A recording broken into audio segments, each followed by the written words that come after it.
നമസ്കാരം. Middle east വാർത്തകളിലേക്ക് സ്വാഗതം. ആദ്യം നോക്കാം പ്രധാന വാർത്തകൾ. ഹോർമൂസ് കടലിടുക്കിൽ UAE-യുടെ എണ്ണക്കപ്പലിന് നേരെ വീണ്ടും ആക്രമണം. ആർക്കും പരിക്കില്ല. ആക്രമണത്തെ UAE-യും GCC കൗൺസിലും ശക്തമായി അപലപിച്ചു. UAE-യും റഷ്യയും നയതന്ത്ര ബന്ധം കൂടുതൽ ശക്തമാക്കാൻ ധാരണ. Sheikh Mohammed bin Zayed Al Nahyan Vladimir പുടിനും തമ്മിൽ ഫോണിൽ സംഭാഷണം നടത്തി.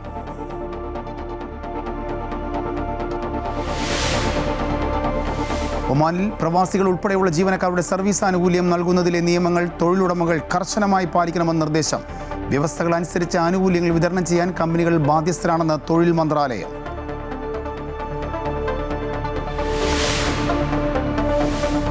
UAE-യിൽ വരും ദിവസങ്ങളിൽ മഴയ്ക്കും ശക്തമായ പൊടിക്കാറ്റിനും സാധ്യത. തെക്ക് കിഴക്കൻ പ്രദേശങ്ങളിലും ഉൾനാടൻ മേഖലകളിലും ശക്തമായ ഇടിമിന്നൽ ഉണ്ടാകുമെന്ന് മുന്നറിയിപ്പ്. രാജ്യത്ത് മഴ പെയ്തെങ്കിലും ചൂടിന് കാര്യമായ കുറവില്ല.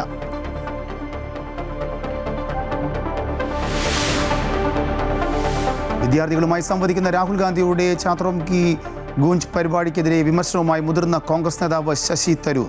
ഡെറാഡൂണിലും കോട്ടയിലും കോൺഗ്രസ് നടത്തിയ സമാനമായ പരിപാടി പരാജയം. വിദ്യാർത്ഥികളുടെ പിന്തുണ നേടാനായത് CJPക്ക്. കോൺഗ്രസിന് എവിടെയാണ് വീഴ്ച പറ്റിയതെന്ന് പരിശോധിക്കണമെന്നും തരൂർ. രാജ്യ തലസ്ഥാനത്ത് പ്രക്ഷോഭങ്ങൾക്ക് വേദിയാകുന്ന ജന്തർ മന്ദർ പ്രദേശം അടച്ചിടുന്ന കാര്യം എന്തുകൊണ്ട് പരിഗണിക്കുന്നില്ലെന്ന് ഡൽഹി ഹൈക്കോടതി.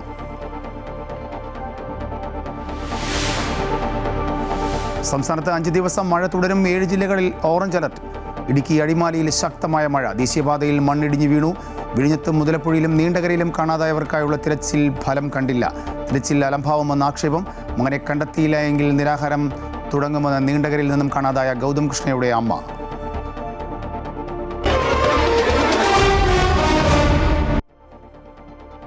ഹോർമൂസ് കടലിടുക്കിൽ UAE-യുടെ എണ്ണക്കപ്പലിന് നേരെ ആക്രമണമുണ്ടായി. UAE-യുടെ ദേശീയ എണ്ണ കമ്പനിയായ അഡ്നോക്ക് ആണ് ഈ വാർത്ത സ്ഥിരീകരിച്ചിരിക്കുന്നത്. ഇന്ന് പുലർച്ചെ നടന്ന സംഭവത്തിൽ ആർക്കും പരിക്കില്ല. ആക്രമണത്തെ UAE-യും GCC കൗൺസിലും ശക്തമായി അപലപിച്ചു. ഇന്ന് പുലർച്ചെ ഹോർമൂസ് കടലിടുക്കിലൂടെ സഞ്ചരിക്കുകയായിരുന്ന കപ്പലുകളിൽ ഒന്നിനു നേരെയാണ് മിസൈൽ ആക്രമണമുണ്ടായത് എന്ന് അബുദാബി നാഷണൽ ഓയിൽ കമ്പനി സ്ഥിരീകരിച്ചു. സംഭവത്തിൽ ആർക്കും പരിക്കേറ്റിട്ടില്ല.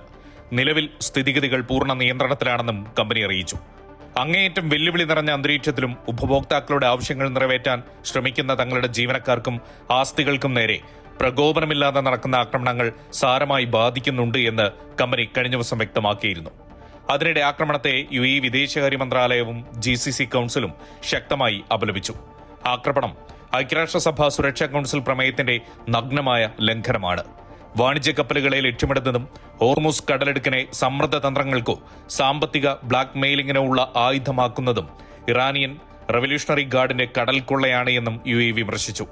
ആക്രമണം അന്താരാഷ്ട്ര സമുദ്ര സുരക്ഷയ്ക്ക് നേരെയുള്ള കടുത്ത വെല്ലുവിളിയാണെന്ന് GCC secretary general Jasem Mohammed Al Budaiwi പറഞ്ഞു. പശ്ചിമേഷ്യയിൽ ഫെബ്രുവരി 28-ന് അമേരിക്കയും ഇറാനും തമ്മിൽ യുദ്ധം ആരംഭിച്ചതിനു ശേഷം ഇന്നലെ വരെ 15 എണ്ണ ടാങ്കറുകൾ ആക്രമിക്കപ്പെട്ടതായി അഡ്നോക്ക് വെളിപ്പെടുത്തിയിരുന്നു. ഇന്നത്തേതുൾപ്പെടെ ഈ ആഴ്ചയിൽ മാത്രം കമ്പനിയുടെ 4 ഇന്ധന ടാങ്കറുകളാണ് ആക്രമണത്തിന് ഇരയായത്. Amrita News, Dubai. ഒമാനിൽ പ്രവാസികൾ ഉൾപ്പെടെയുള്ള ജീവനക്കാരുടെ സർവീസ് ആനുകൂല്യം നൽകുന്നതുമായി ബന്ധപ്പെട്ട നിയമങ്ങൾ തൊഴിൽ ഉടമകൾ കർശനമായി പാലിക്കണമെന്ന് തൊഴിൽ മന്ത്രാലയം. തൊഴിൽ കരാർ അവസാനിക്കുന്ന മുറയ്ക്ക് വ്യവസ്ഥകൾ അനുസരിച്ച് ആനുകൂല്യങ്ങൾ വിതരണം ചെയ്യാൻ കമ്പനികൾ ബാധ്യസ്ഥരാണെന്ന് മന്ത്രാലയം ഓർമ്മിപ്പിച്ചു. സർവീസ് ആനുകൂല്യം കണക്കാക്കാൻ ജീവനക്കാരന് ഒടുവിൽ ലഭിച്ച അടിസ്ഥാന ശമ്പളമാണ് പരിഗണിക്കുക എന്ന് ഒമാൻ തൊഴിൽ മന്ത്രാലയം വ്യക്തമാക്കി. മന്ത്രാലയം പുറപ്പെടുവിച്ച പുതിയ സർക്കുലറിലാണ് ഗ്രാറ്റുവിറ്റി കണക്കാക്കേണ്ടത് എങ്ങനെയെന്നത് സംബന്ധിച്ച് വിശദീകരണം.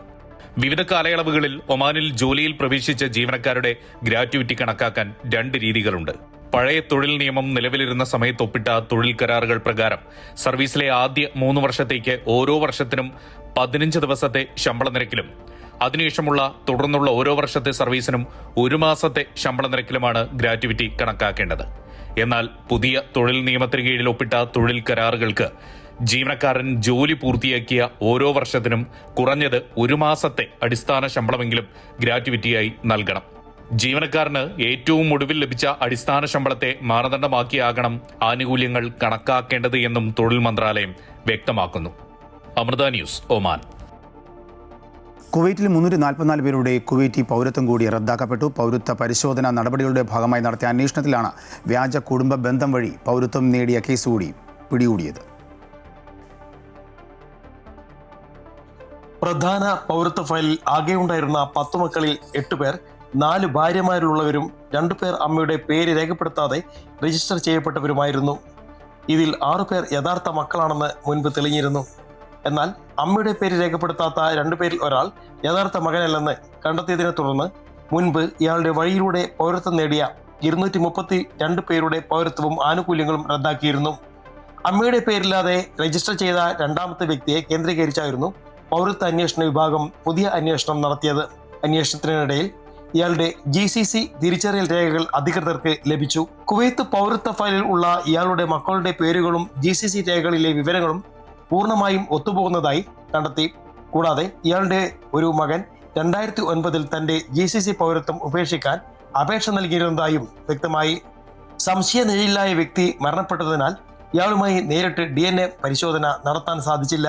തുടർന്ന് ഇയാളുടെ മക്കളുടെയും GCC പൗരത്വം ഉപേക്ഷിച്ച മകൻ ഉൾപ്പെടെ യഥാർത്ഥ ഫയൽ ഉടമയുടെ 6 മക്കളുടെയും DNA സാമ്പിളുകൾ ശേഖരിച്ച് പരിശോധിക്കുകയായിരുന്നു. പരിശോധനയിൽ ഇവർ തമ്മിൽ യാതൊരു രക്തബന്ധവുമില്ലെന്ന് വ്യക്തമായി തെളിഞ്ഞു. ഇതോടെ മരിച്ച വ്യക്തിയും പൗരത്വ ഫയൽ ഉടമയും സഹോദരങ്ങളല്ലെന്ന് ഉറപ്പായി. തുടർന്നാണ് 344 പേർക്ക് പൗരത്വം നഷ്ടമായത്. Amrita news, Kuwait. UAE-യിൽ വരും ദിവസങ്ങളിൽ മഴയ്ക്കും ശക്തമായ പൊടിക്കാറ്റിനും സാധ്യതയുള്ളതായി ദേശീയ കാലാവസ്ഥാ കേന്ദ്രം മുന്നറിയിപ്പ് നൽകി. രാജ്യത്തിൻ്റെ കിഴക്കൻ തെക്കൻ പ്രദേശങ്ങളിലും ചില ഉൾനാടൻ പ്രദേശങ്ങളിലും മഴയ്ക്കൊപ്പം ശക്തമായ ഇടിമിന്നലിനും സാധ്യതയുണ്ട്. അതേസമയം ഇന്നും രാജ്യത്ത് പലയിടത്തും മഴ പെയ്തുവെങ്കിലും ചൂടിന് കാര്യമായ കുറവില്ല. അന്തരീക്ഷത്തിലെ ഉപരിതല ന്യൂനമർദ്ദമാണ് രാജ്യത്തുടനീളം അസ്ഥിരമായ കാലാവസ്ഥയ്ക്ക് കാരണമാവുന്നത്. വരും ദിവസങ്ങളിൽ കിഴക്കൻ തെക്കൻ പ്രദേശങ്ങളിലും ചില ഉൾനാടൻ മേഖലകളിലും മഴയ്ക്കൊപ്പം ശക്തമായ ഇടിമിന്നലിനും സാധ്യതയുണ്ട്.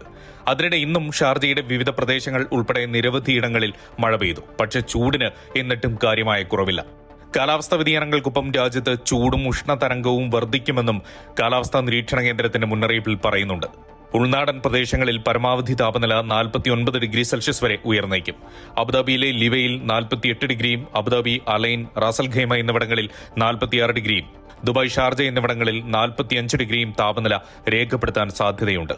തീരദേശ മേഖലകളിൽ അന്തരീക്ഷ ഈർപ്പത്തിന്റെ അളവ് 85% വരെ ഉയർന്നേക്കാം. മണിക്കൂറിൽ 10 മുതൽ 25 കിലോമീറ്റർ വരെ വേഗത്തിൽ വീശുന്ന കാറ്റ് മേഘരൂപീകരണത്തോടെ 50 കിലോമീറ്ററായി ശക്തിപ്പെടാനും സാധ്യതയുണ്ട്. ഇതുമൂലം പൊടിപടലങ്ങൾ ഉയരാനും കാഴ്ചപരിധി കുത്തനെ കുറയാനും സാധ്യതയുള്ളതിനാൽ വാഹനമോടിക്കുന്നവർ പ്രത്യേക ജാഗ്രത പാലിക്കണം എന്നും അധികൃതർ അഭ്യർത്ഥിച്ചു. ബുധനാഴ്ചയോടെ അസ്ഥിര കാലാവസ്ഥ ദുർബലമാകുമെന്നും ചൊവ്വാഴ്ച മുതൽ തീരദേശങ്ങളിൽ താപനിലയിൽ നേരിയ കുറവുണ്ടാകുമെന്നും കാലാവസ്ഥാ നിരീക്ഷണ കേന്ദ്രം അറിയിച്ചിട്ടുണ്ട്. Amrita news, Abu Dhabi. മറ്റു വാർത്തകളിലേക്ക്. പരീക്ഷാക്രമക്കേടുമായി ബന്ധപ്പെട്ട പ്രതിഷേധങ്ങളിൽ രാഹുൽ ഗാന്ധിയെ വിമർശിച്ച ശശി തരൂർ MP CJP ഉന്നയിച്ച അതേ വിഷയം തന്നെയാണ് ഏറ്റെടുത്തതെങ്കിലും രാഹുലിന് കാര്യമായ ചലനമുണ്ടാക്കാനായില്ല. രാഹുലിൻ്റെ സംവാദ പരിപാടി ചാത്രോം കി ഗുഞ്ചിന് ജനങ്ങളുടെ പൾസ് മനസ്സിലാക്കാനായില്ല എന്നും തരൂർ വിമർശിച്ചു. പരീക്ഷാ ക്രമക്കേടുകൾ കോൺഗ്രസ് കേന്ദ്ര സർക്കാരിനെതിരെ ആയുധമാക്കുമ്പോഴാണ് വിഷയത്തിൽ കോൺഗ്രസിനും രാഹുൽ ഗാന്ധിക്കും കാര്യമായ ചലനമുണ്ടാക്കാനായില്ല എന്ന വിമർശനം മുതിർന്ന നേതാവും MP-യുമായ ശശി തരൂർ ഉന്നയിച്ചത്. കോക്രോച്ച് ജനതാ പാർട്ടി ഉയർത്തിയ വിഷയങ്ങൾ അതിനു മുൻപ് കോട്ടയിലെ സംവാദ പരിപാടിയിൽ രാഹുൽ ഗാന്ധി ഏറ്റെടുത്തിരുന്നു. എന്നാൽ കൗതുകമെന്ന് പറയട്ടെ, രാഹുലിന്റെ സംവാദ പരിപാടി ചാത്രോം കി ഗുഞ്ചിന് വേണ്ടത്ര ശ്രദ്ധ ലഭിച്ചില്ല. ജൻസികളുടെ വിഷയങ്ങൾ പ്രതിഫലിപ്പിക്കാനും ജനങ്ങളുടെ പൾസ് മനസ്സിലാക്കാനും രാഹുലിന്റെ ചാത്രോം കി ഗുഞ്ചിനായില്ലെന്നും ശശി തരൂർ കുറ്റപ്പെടുത്തി. മുംബൈയിലെ ഒരു സംവാദ പരിപാടിയിലായിരുന്നു ശശി തരൂരിന്റെ പ്രതികരണം. The established parties will cease to be relevant unless they can listen to the new voices that they haven't heard so far. And I think, frankly, we should have started hearing them already with this. Interestingly enough, the issues taken up by the CJP and the Jantar Mantar protesters had been taken up by us earlier. We had a Chhatron Ki Goonj thing where Rahul Gandhi was addressing students about the paper leaks, about the thing. And that's why we need to ask ourselves, what did we fail to do? Did we fail to listen? Did we fail to tap into the old cliche of having your finger on the pulse of the people? Was our finger missing from the pulse of Gen Z? യുവാക്കളെ കേട്ടില്ലെങ്കിൽ മുഖ്യധാര രാഷ്ട്രീയ പാർട്ടികൾ അപ്രസക്തമാകും.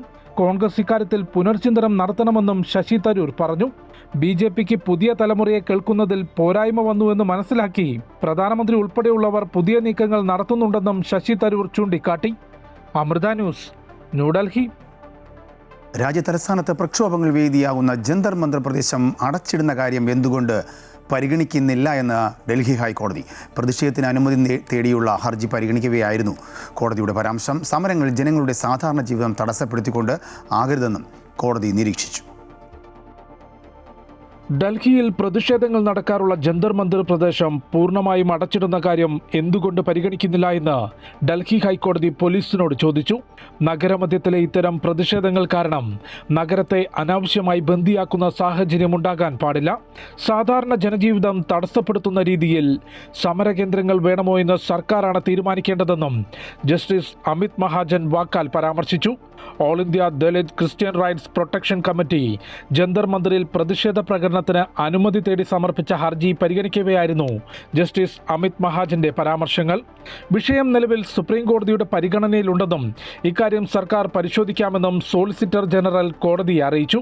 സമാധാനപരമായി പ്രതിഷേധിക്കാനുള്ള ഭരണഘടനാപരമായ അവകാശം തങ്ങൾക്കുണ്ടെന്ന് ഹർജിക്കാരന്റെ അഭിഭാഷകൻ ചൂണ്ടിക്കാട്ടി.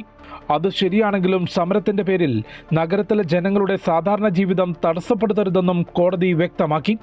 കൂടാതെ സ്വാതന്ത്ര്യദിനം അടുത്തുവരുന്ന സാഹചര്യത്തിൽ സുരക്ഷ മുൻനിർത്തി പ്രദേശത്ത് നിരോധനാജ്ഞ ഏർപ്പെടുത്തിയിട്ടുണ്ടെന്നും സർക്കാർ അഭിഭാഷകൻ കോടതിയെ അറിയിച്ചു. അമൃത ന്യൂസ്, ന്യൂഡൽഹി. കാസർകോട്ടെ സ്വാതന്ത്ര്യദിന ക്വിസ് വിവാദത്തിൽ കർശന നടപടിക്ക് നിർദ്ദേശം നൽകി പൊതുവിദ്യാഭ്യാസ വകുപ്പ് മന്ത്രി എൻ ഷംസുദ്ദീൻ. കാസർഗോഡ് LP സ്കൂൾ വിദ്യാർത്ഥികൾക്കായി നടത്തിയ സ്വാതന്ത്ര്യദിന ക്വിസ് ചോദ്യാവലിയാണ് വിവാദത്തിലായത്.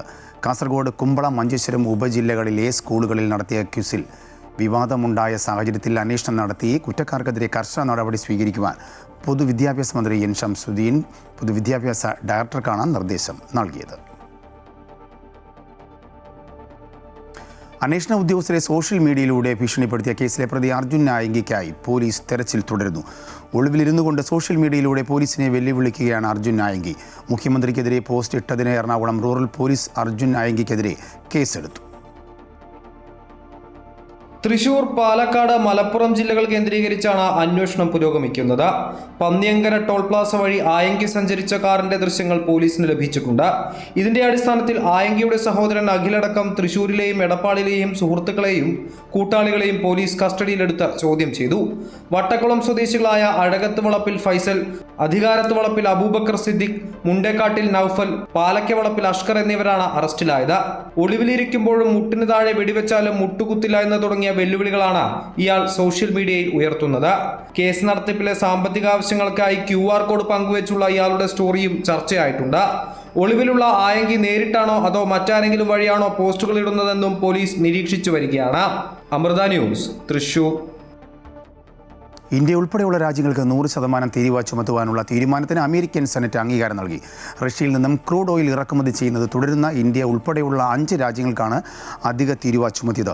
India, China, Slovakia, Hungary, Azerbaijan എന്നീ രാജ്യങ്ങളാണ് റഷ്യയിൽ നിന്നും കൂടുതൽ ക്രൂഡ് ഓയിൽ വാങ്ങുന്ന പ്രധാന രാജ്യങ്ങൾ. റഷ്യൻ പ്രസിഡന്റ് വ്ളാഡിമിർ പുടിനെതിരെ ഉപരോധം ഏർപ്പെടുത്തുവാനും സെനറ്റ് തീരുമാനിച്ചു. ജനപ്രതിനിധി സഭയുടെ അംഗീകാരം കൂടി ലഭിച്ചാൽ അധിക തീരുവ ചുമത്തിയ ബില്ല് പ്രാബല്യത്തിൽ വരും. മുഖ്യമന്ത്രി വി ഡി സതീശനും ഇന്ത്യയിലെ US സ്ഥാനപതി സെർജിയോ ഗോറും തമ്മിൽ കൊച്ചിയിൽ കൂടിക്കാഴ്ച നടത്തി. വിവിധ മേഖലകളിൽ കേരളവും അമേരിക്കയും തമ്മിലുള്ള പരസ്പര സഹകരണം ശക്തമാക്കുന്നതിനെക്കുറിച്ച് ഇരുവരും ചർച്ച ചെയ്തു. അമേരിക്കൻ പ്രസിഡന്റ് ഡൊണാൾഡ് ട്രംപിൻ്റെ മരുമകനും വ്യവസായിയുമായ മൈക്കിൾ ബൂലോസും കൂടിക്കാഴ്ചയിൽ പങ്കെടുത്തു. കൂടിക്കാഴ്ചയ്ക്ക് ശേഷം സംഘം ആലപ്പുഴയിലേക്ക് തിരിച്ചു. ഉന്നത വിദ്യാഭ്യാസം, ടൂറിസം, സംസ്കാരം, നിക്ഷേപം, തീരദേശ, തുറമുഖ വികസനം തുടങ്ങിയ മേഖലകളിൽ കേരളവും അമേരിക്കയും തമ്മിലുള്ള പരസ്പര സഹകരണം ശക്തമാക്കുന്നതിനായിരുന്നു കൂടിക്കാഴ്ച. കേരളത്തിലെയും അമേരിക്കയിലെയും സർവകലാശാലകളും ഗവേഷണ സ്ഥാപനങ്ങളും തമ്മിലുള്ള സംയുക്ത ഗവേഷണം, അധ്യാപക വിദ്യാർത്ഥി ആശയവിനിമയം, നൂതന സാങ്കേതിക വിദ്യ എന്നിവയിലെ പങ്കാളിത്തത്തിന്റെ സാധ്യതകൾ കൂടിക്കാഴ്ചയിൽ മുഖ്യമന്ത്രി ചൂണ്ടിക്കാട്ടി. സാംസ്കാരിക മേഖലയിലും ജനങ്ങൾ തമ്മിലുള്ള ബന്ധം മെച്ചപ്പെടുത്തുന്നതിലുമുള്ള അവസരങ്ങളും കൂടിക്കാഴ്ചയിൽ ചർച്ചയായി. തന്റെ ആദ്യ കേരള സന്ദർശനമാണിതെന്ന് പറഞ്ഞ US സ്ഥാനപതി കേരളത്തിന്റെ പ്രകൃതി സൗന്ദര്യത്തെക്കുറിച്ചും സാംസ്കാരിക പാരമ്പര്യത്തെക്കുറിച്ചും അന്താരാഷ്ട്ര ടൂറിസം കേന്ദ്രമെന്ന നിലയിലുള്ള വളർച്ചയെക്കുറിച്ചും വാചാലനായി. ആരോഗ്യക്ഷേമം, ആയുർവേദ, ടൂറിസം എന്നീ മേഖലകളിലെ കേരളത്തിന്റെ മികവ് ഉപയോഗപ്പെടുത്തി അമേരിക്കയിൽ നിന്ന് കൂടുതൽ വിനോദസഞ്ചാരികളെ സംസ്ഥാനത്തിലേക്ക് ആകർഷിക്കാൻ കഴിയുമെന്ന് സെർജിയോ ഗോർ അഭിപ്രായപ്പെട്ടു. And we had an absolutely incredible time visiting the backwaters here. It's a great place to visit, and I'll highly encourage a lot of other people to come here and visit. We only got to spend one day here, but I look forward to coming back And our morning started with meeting with the Honorable Chief Minister. We had a very good meeting with the Chief Minister and a lot of areas where we can work together between India and the United States. കേരളത്തിലെയും അമേരിക്കയിലെയും പ്രധാന നഗരങ്ങളെ കോർത്തിണക്കിക്കൊണ്ട് sister cities മാതൃകയിലുള്ള പങ്കാളിത്ത സാധ്യതകൾ പരിശോധിക്കാമെന്നും അദ്ദേഹം ചർച്ചയിൽ വ്യക്തമാക്കി. American president Donald ട്രംപിന്റെ മരുമകനും വ്യവസായിയുമായ മൈക്കിൾ ബൂലോസും കൂടിക്കാഴ്ചയിൽ പങ്കെടുത്തു. കൊച്ചിയിലെ ഔദ്യോഗിക കൂടിക്കാഴ്ചകൾക്കും മറ്റു പരിപാടികൾക്കും ശേഷം മൈക്കിൾ ബൂലോസും അമേരിക്കൻ അംബാസഡറും ഉൾപ്പെടുന്ന 8-അംഗ സംഘം വിനോദസഞ്ചാരത്തിനായി ആലപ്പുഴയിലേക്ക് തിരിച്ചു. അവിടെ നെഹ്റു ട്രോഫി വള്ളംകളിക്കായി ഒരുങ്ങുന്ന ചുണ്ടൻ വള്ളങ്ങളുടെ പരിശീലന തൊഴിച്ചിലും കായൽ സൗന്ദര്യവും സംഘം ആസ്വദിക്കും. അമൃത ന്യൂസ്, കൊച്ചി. രാജ്യത്തെ സോഷ്യൽ മീഡിയ പ്ലാറ്റ്ഫോമുകളിൽ വ്യാജ ഉള്ളടക്കങ്ങൾ തടയാൻ മെറ്റയ്ക്ക് കർശന നിർദ്ദേശം നൽകിയ കേന്ദ്ര സർക്കാർ അൽഗോരിതം മാറ്റണമെന്നും വ്യാജ ഉള്ളടക്കങ്ങൾ തടയാൻ പ്രാപ്തമായ നിരീക്ഷണ സംവിധാനങ്ങൾ വേണമെന്നും IT മന്ത്രാലയം ആവശ്യപ്പെട്ടു. നേരത്തെ പ്ലാറ്റ്ഫോം പ്രവർത്തനത്തിലെ പിഴവുകളിൽ മെറ്റ മേധാവി മാർക്ക് സക്കർബർഗ് ക്ഷമാപണം നടത്തിയിരുന്നു. സോഷ്യൽ മീഡിയ പ്ലാറ്റ്ഫോമുകളിൽ കുട്ടികൾക്കെതിരായ ലൈംഗികാതിക്രമ ദൃശ്യങ്ങൾ, ഡീപ് ഫേക്ക് ഉള്ളടക്കം ഉൾപ്പെടെ ഗുരുതരമായ വീഴ്ചകൾ നേരത്തെ IT മന്ത്രാലയം മെറ്റ പ്രതിനിധി സംഘത്തിനു മുൻപിൽ ചൂണ്ടിക്കാട്ടിയിരുന്നു. ഇതിന്റെ തുടർ നടപടികളുടെ ഭാഗമായാണ് കേന്ദ്ര സർക്കാർ മെറ്റയ്ക്ക് കർശന നിർദ്ദേശങ്ങൾ നൽകിയത്. അൽഗോരിതം മാറ്റണമെന്നും ഡീപ് ഫേക്ക് വ്യാജ ഉള്ളടക്കങ്ങൾ തടയുന്നതിന് കണ്ടന്റ് മോഡറേഷൻ കൂടുതൽ ശക്തമാക്കണമെന്നും കേന്ദ്ര സർക്കാർ ആവശ്യപ്പെട്ടു. മോർഫ് ചെയ്ത ചിത്രങ്ങളും തെറ്റിദ്ധരിപ്പിക്കുന്ന പോസ്റ്റുകളും വേഗത്തിൽ നീക്കം ചെയ്യണം. ഡാറ്റ ലോക്കലൈസേഷൻ ചട്ടങ്ങൾ പാലിക്കണം. ഇത്തരം നിർദ്ദേശങ്ങളിൽ ഉടൻ നടപടി വേണമെന്നും IT മന്ത്രാലയം വ്യക്തമാക്കി. നടപടികളുടെ ഭാഗമായി മെറ്റ പ്രതിനിധി സംഘം IT മന്ത്രാലയത്തിലെ ഉന്നത ഉദ്യോഗസ്ഥരുമായി അടുത്തയാഴ്ച വീണ്ടും ചർച്ച നടത്തും. പ്രധാനമന്ത്രിയുടെ പോസ്റ്റ് നീക്കം ചെയ്ത സംഭവത്തിൽ മെറ്റ അധികൃതരെ വിളിച്ചു വരുത്തിയ IT മന്ത്രാലയവും പാർലമെന്ററി കമ്മിറ്റിയും ഇത്തരം ഗുരുതരമായ വീഴ്ചകൾ ചൂണ്ടിക്കാട്ടിയിരുന്നു. തുടർന്നായിരുന്നു കുട്ടികൾക്കെതിരായ ലൈംഗികാതിക്രമ ദൃശ്യങ്ങൾ, ഡീപ് ഫേക്ക് ഉള്ളടക്കം, പ്ലാറ്റ്ഫോം പ്രവർത്തനത്തിലെ പിഴവുകളിലും മെറ്റ മേധാവി മാർക്ക് സക്കർബർഗ് ക്ഷമാപണം നടത്തിയത്. അമൃത ന്യൂസ്, ന്യൂഡൽഹി. കുവൈറ്റ് അന്താരാഷ്ട്ര വിമാനത്താവളത്തിലെ ടെർമിനൽ 5-ൽ കസ്റ്റംസ് ഉദ്യോഗസ്ഥർ നടത്തിയ പരിശോധനയിൽ വൻ ലഹരി മരുന്ന് ശേഖരം പിടികൂടി. സിറിയയിൽ നിന്നെത്തിയ ഒരു സ്വകാര്യ വിമാനത്തിലെ യാത്രക്കാരൻ്റെ ലഗേജിൽ നിന്നും 4255 ക്യാപ്റ്റഗൺ ഗുളികകളാണ് കസ്റ്റംസ് സംഘം പിടിച്ചെടുത്തത്. പിടിച്ചെടുത്ത ലഹരി മരുന്നും പ്രതിയെയും കൂടുതൽ അന്വേഷണങ്ങൾക്കും നിയമ നടപടികൾക്കുമായി ജനറൽ ഡിപ്പാർട്ട്മെന്റ് ഫോർ ഡ്രഗ് കൺട്രോളിന് കൈമാറി. മാസ്ജിദ സംഘടിപ്പിച്ച സംഗീത സായാഹ്നം ജിദ്ദയിലെ സംഗീത ആസ്വാദകർക്ക് മറക്കാനാകാത്ത അനുഭവമായി മാറി. ഹിന്ദി ഗാനങ്ങൾക്ക് മാത്രമായി ഒരുക്കിയ ഈ പരിപാടിയിൽ മലയാളികളെ കൂടാതെ ഇതര സംസ്ഥാനങ്ങളിൽ നിന്നുള്ള നിരവധി പ്രേക്ഷകരുടെ സാന്നിധ്യം ഏറെ ശ്രദ്ധിക്കപ്പെട്ടു. ജിദ്ദ മുഷരിഫ BMR ഓഡിറ്റോറിയത്തിൽ നടന്ന പരിപാടിയിൽ ബോളിവുഡ് ഗായകൻ ബസം ആലപിച്ച ട്രെൻഡിംഗ് ഗാനങ്ങൾ സദസ്സിന്റെ ഹൃദയം കീഴടക്കി.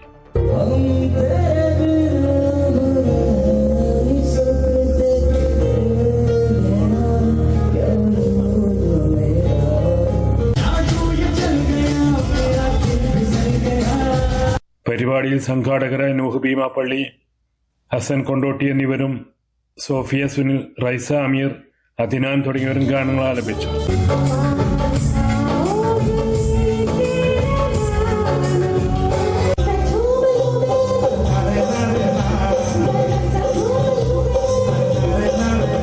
സുവിജ സത്യൻ പരിപാടിയുടെ അവതാരകരായിരുന്നു. ചടങ്ങിൽ വിശിഷ്ട വ്യക്തികളെ ആദരിക്കലും കുട്ടികളുടെ നൃത്തനൃത്യങ്ങളും അരങ്ങേറി. ജിദ്ദയിലെ സാമൂഹിക സാംസ്കാരിക രംഗത്തെ പ്രമുഖർ ചടങ്ങിൽ ആശംസകൾ നേർന്നു. അഷ്റഫ് ചുക്കൻ, നവാസ് ഭീമാപ്പള്ളി, ഗഫൂർ മാഹി എന്നിവർ പരിപാടിക്ക് നേതൃത്വം നൽകി. സുൽഫിഖ്രോദായി, Amrita News, Jeddah. Jeddah Mushrifa BMR ഓഡിറ്റോറിയത്തിൽ നടന്ന ദുബായിലെ റോഡിൽ മണിക്കൂറിൽ 290 കിലോമീറ്റർ വേഗത്തിൽ ബൈക്ക് ഓടിച്ച ആളെ പിടികൂടി പോലീസ്. അപകടകരമായ രീതിയിൽ ബൈക്ക് ഓടിക്കുന്ന വീഡിയോയും ഇയാൾ സോഷ്യൽ മീഡിയയിൽ പോസ്റ്റ് ചെയ്തിരുന്നു. 13 ലക്ഷത്തോളം രൂപയാണ് ഇയാൾക്ക് പിഴയിട്ടത്. ബൈക്കും പിടിച്ചെടുത്തു. അതിവേഗത്തിൽ ഒറ്റച്ചക്രത്തിൽ സ്റ്റണ്ട് കൂടി നടത്തിയായിരുന്നു ദുബായിലെ വിവിധ റോഡുകളിലൂടെ യുവാവിന്റെ അപകടകരമായ ബൈക്ക് റൈഡിംഗ്.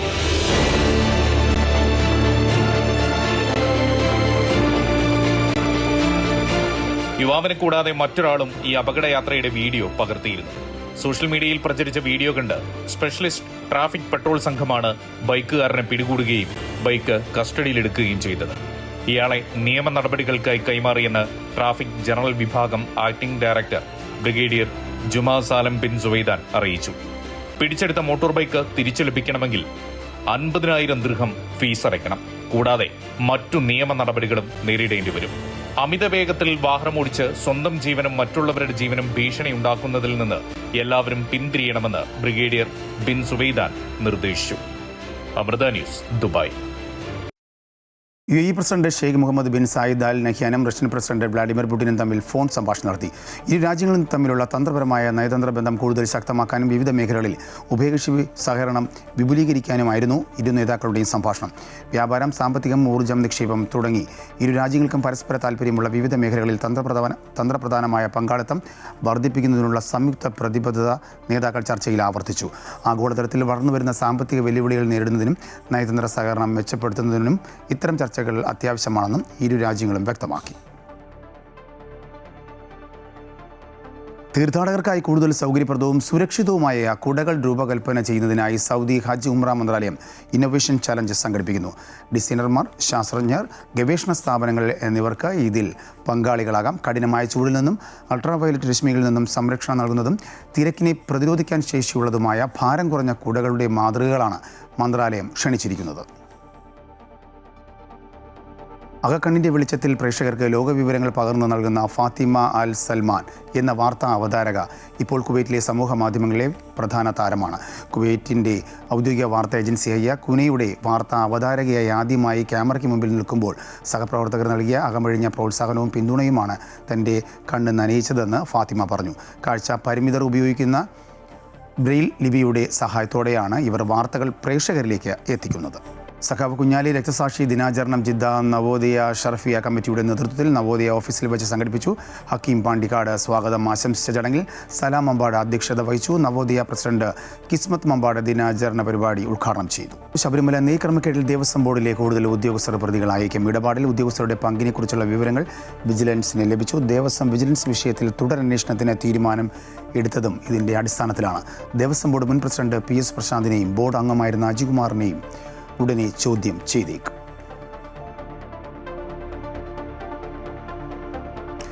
ജീവിതത്തിലെ സമൂഹത്തോടുള്ള ഉത്തരവാദിത്വം മറക്കരുതെന്ന് നീതി ആയോഗ് അംഗം പ്രൊഫസർ ഗോബർധൻ ദാസ്. കാരുണ്യവും സഹാനുഭൂതിയും സഹവർത്തിത്വവും ജീവിതത്തിൽ പ്രാവർത്തികമാക്കി മുന്നോട്ടു പോകണമെന്നും അദ്ദേഹം പറഞ്ഞു. അമൃത വിശ്വവിദ്യാപീഠം അമൃതപുരി ക്യാമ്പസിൽ നടന്ന 30ാമത് ബിരുദദാന ചടങ്ങിൽ മുഖ്യാതിഥിയായി വിദ്യാർത്ഥികളെ അഭിസംബോധന ചെയ്ത് സംസാരിക്കുകയായിരുന്നു അദ്ദേഹം. ജീവിതത്തിൽ പല കാര്യങ്ങളോടുമുള്ളതുപോലെ സമൂഹത്തോടും ഉത്തരവാദിത്തം ഉണ്ടായിരിക്കുക എന്നതാണ് ഏറ്റവും പ്രധാനമെന്ന് നീതി ആയോഗ് അംഗം പ്രൊഫസർ ഗോബർധൻ ദാസ് പറഞ്ഞു. ബിരുദങ്ങളും സമ്പാദ്യവും പദവികളും ജീവിതത്തിലെ വിജയത്തിന്റെ അടയാളങ്ങളാകാം. എന്നാൽ കാലം നിങ്ങളെ ഓർക്കുന്നത് ആ നേട്ടങ്ങളുടെ പേരിലായിരിക്കില്ല, നിങ്ങളിലെ മനുഷ്യത്വത്തിന്റെ പേരിലായിരിക്കുമെന്നും അദ്ദേഹം ഓർമ്മിപ്പിച്ചു.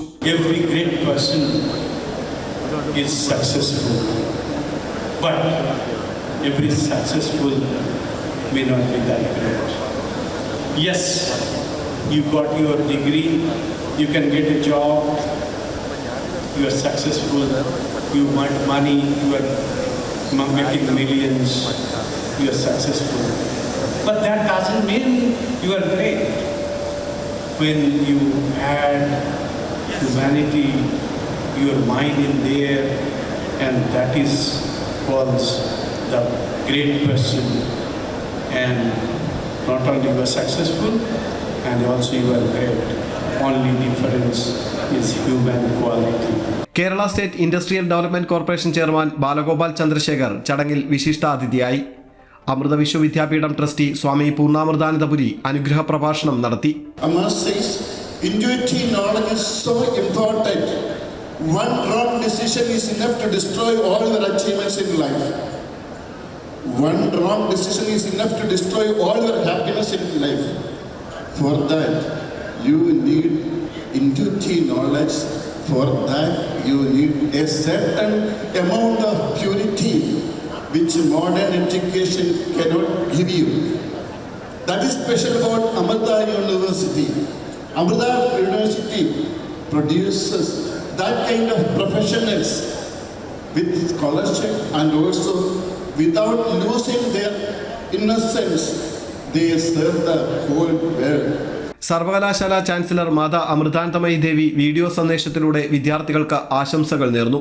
വിവിധ വകുപ്പുകളിൽ നിന്നായി 3006 പേർ ബിരുദവും 54 പേർ ഡോക്ടറൽ ബിരുദവും ചടങ്ങിൽ ഏറ്റുവാങ്ങി. മികച്ച വിജയം നേടിയ വിദ്യാർത്ഥികൾക്കുള്ള മെഡലുകളുടെയും സർട്ടിഫിക്കറ്റുകളുടെയും വിതരണവും നടന്നു. Vice chancellor doctor Venkat Rangan, pro vice chancellor doctor Manisha V Ramesh, registrar doctor Bipin G Nair, engineering വിഭാഗം dean doctor Balakrishnan Shankar, PG programmes dean doctor Krishnasree Achuthan എന്നിവർ ചടങ്ങിൽ പങ്കെടുത്തു. അമൃത ന്യൂസ്, കൊല്ലം.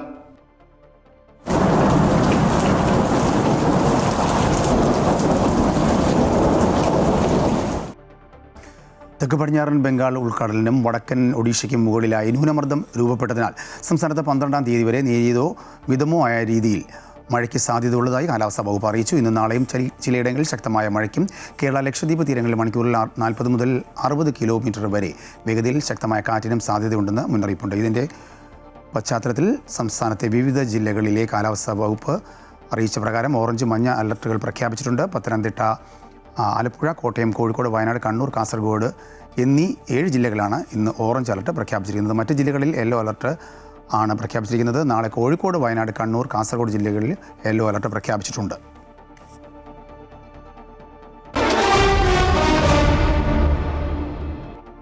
കായിക വാർത്തകൾ നോക്കാം. ശ്രീലങ്കയ്ക്കെതിരായ ടെസ്റ്റ് പരമ്പരയിൽ നിന്ന് ഇന്ത്യൻ താരം സായ് സുദർശൻ പുറത്ത്. പരിക്ക് ഭേദമാകാൻ സാധ്യതയില്ലാത്തതിനാലാണ് താരത്തെ ടീമിൽ നിന്നും ഒഴിവാക്കിയത്. അതേസമയം ശ്രീലങ്കൻ 11-മായിട്ടുള്ള ത്രിദിന സന്നാഹ മത്സരത്തിൽ ആദ്യ ഇന്നിംഗ്സിൽ മറുപടി ബാറ്റ് ചെയ്യുന്ന ഇന്ത്യ ദേവത്ത് പടിക്കലിൻ്റെ സെഞ്ചുറിയുടെ മികവിൽ 6-ന് 357 റൺസ് എന്ന നിലയിലാണ്.